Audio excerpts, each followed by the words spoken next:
If we're meeting for the first time, congratulations.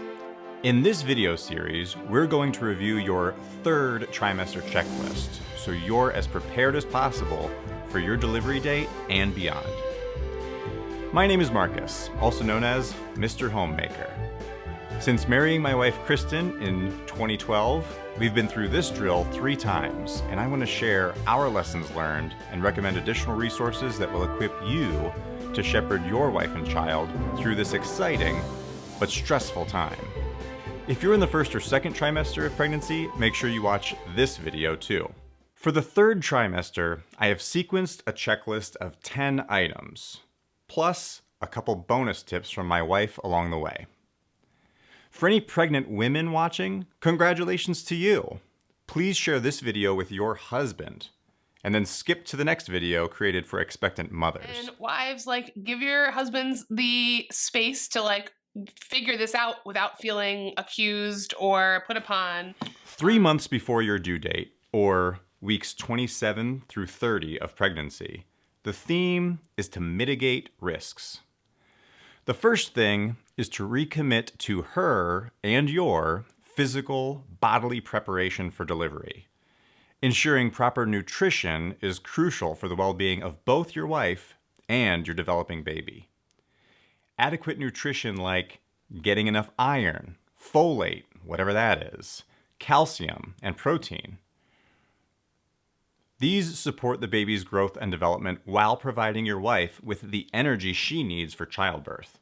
So it's your job to keep her on track with her prenatal vitamins and the diet that the two of you adopted in consultation with her doctors.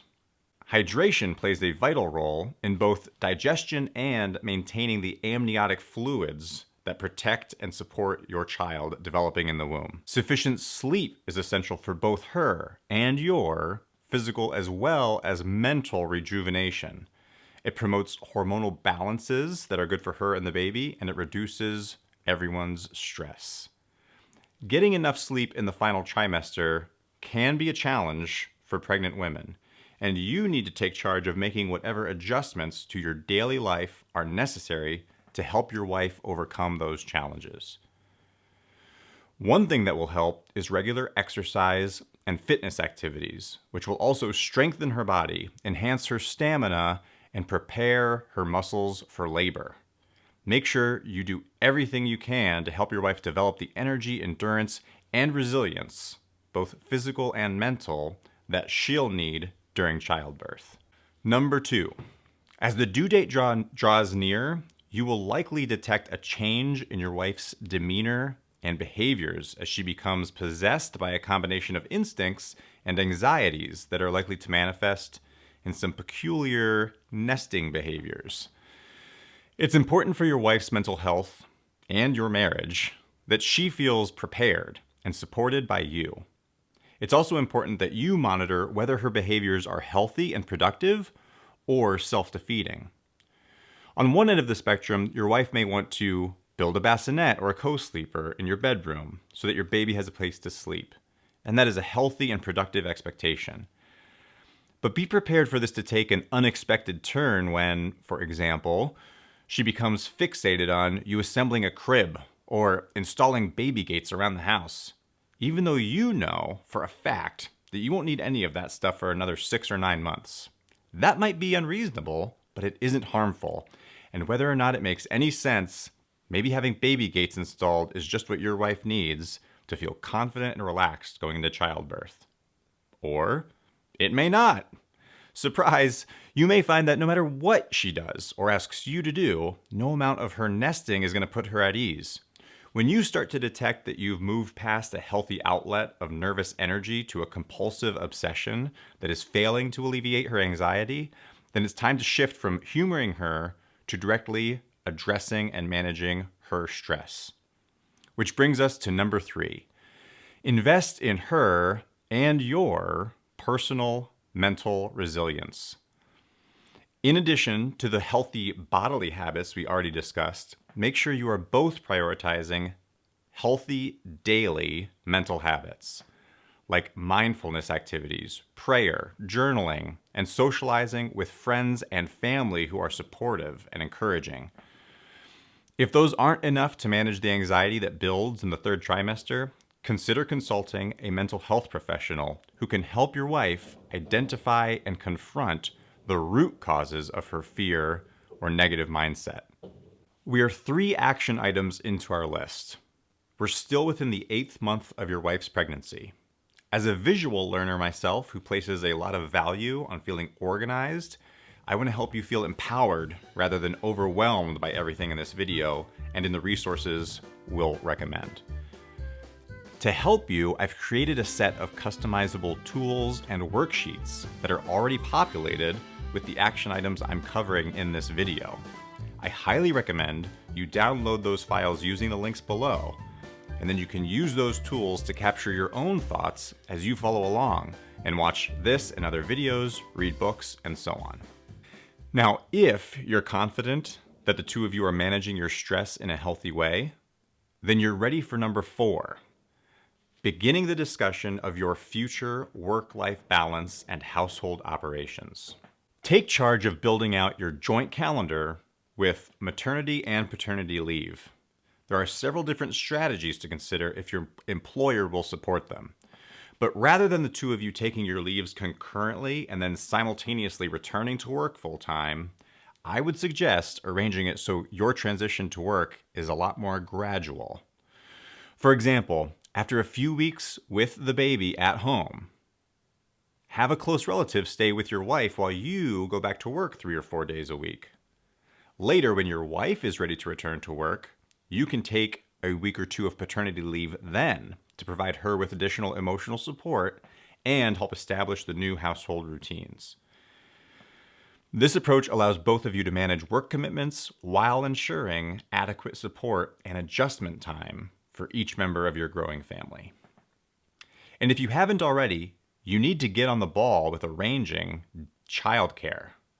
I know it's still months away, but waitlists are long, and solving for logistics and hours of the day and cost is a complex set of trade-offs.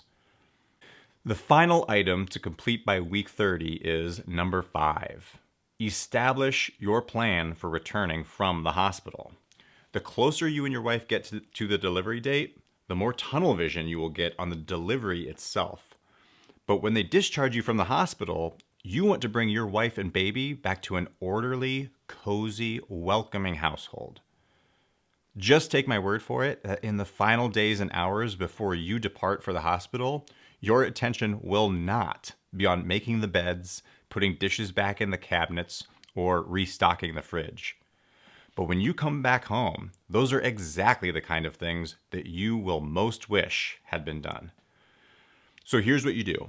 Take charge of coordinating with whatever closest friend or family member is going to be on hand when the baby comes. Give them a key to your house and either bribe them or schedule a cleaning service to come in the days following the due date. And then give that person a shopping list of a combination of groceries and takeout from your wife's favorite places to stock the fridge. Put all this in place now because the longer you wait, the less likely you are to do it. And you want it to feel like a big win when you bring your wife and baby home, not like an embarrassing loss. So now we're 2 months before your due date, weeks 31 through 34 of pregnancy. And the theme is to fully prepare for the delivery date itself. The first thing to do is sit down with your wife and finalize the birth plan. Make sure you fully understand what her vision and priorities are for laboring, delivery, and the hours and days after postpartum. You need to be prepared to interact with the medical staff and advocate for your wife's wishes on her behalf when she is in the vulnerable and intense phases of labor. And you want to know exactly what her expectations of you are so you don't inadvertently fail to give her support in the way that she wants and needs it. So while the final product is a plan that you share with the medical staff to convey your wishes to them, in the process of creating the birth plan, you need to make sure you and your wife are on the same page about the entire process, beyond what is in the plan itself. We'll talk about this a little bit more in our video on once you come home with your brand new child, but this actually has to be discussed prior to you bringing your child home. What are your parameters around visitors at the hospital and in the first week or two of you being home? I will say err on the side of giving your wife a little bit more space for the two of you to spend that time together, and not have people like kind of rush to be at your side unless that's what your wife really wants.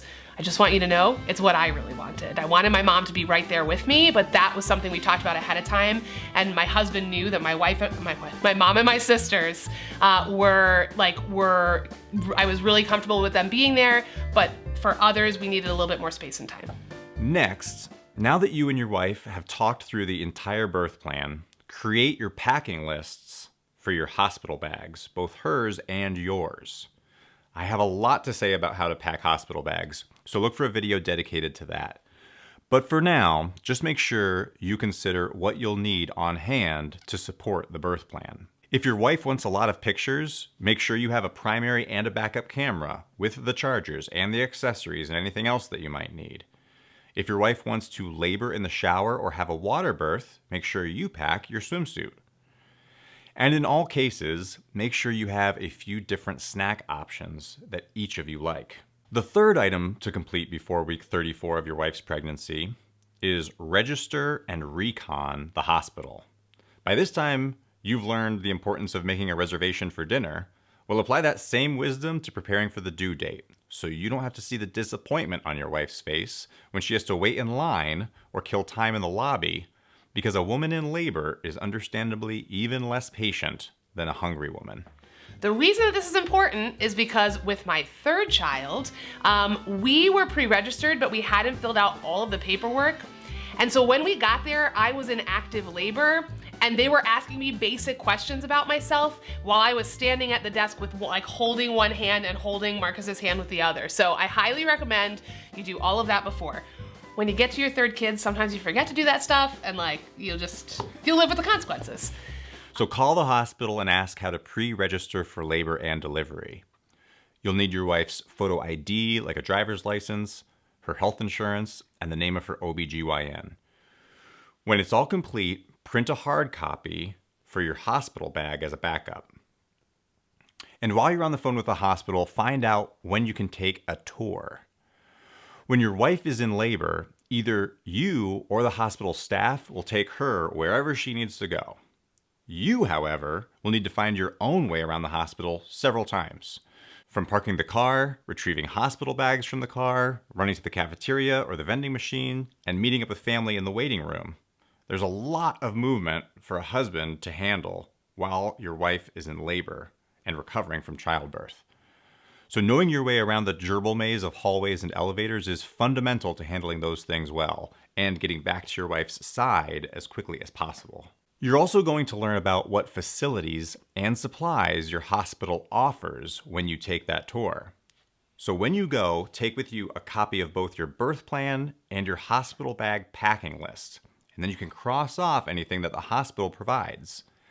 It doesn't make much sense for you to schlep an extra 30 pounds of birthing aids and baby supplies once you realize all the things that will be waiting for you once you get there. So schedule your hospital tour far enough in advance that you can do it before you actually pack your hospital bags. Before the end of week 34, which is 6 weeks before the due date, all your preparations need to be complete. All the plans are finalized, all the bags are packed, and any friends or family who are going to support you on that day already know what their role will be. If you've followed all the steps up to this point from all the other videos, then you have as much information and are as prepared as you can expect to be. All that remains is for you to stay on your toes. The last thing I'll say, and this is a fun one, but most women are keeping themselves from eating certain things during pregnancy, unpasteurized cheese, deli meats, sushi, wine. Figure out what your wife wants to eat post-delivery and arrange in advance for someone close to you to drop that off at the hospital so she can have that after her birth.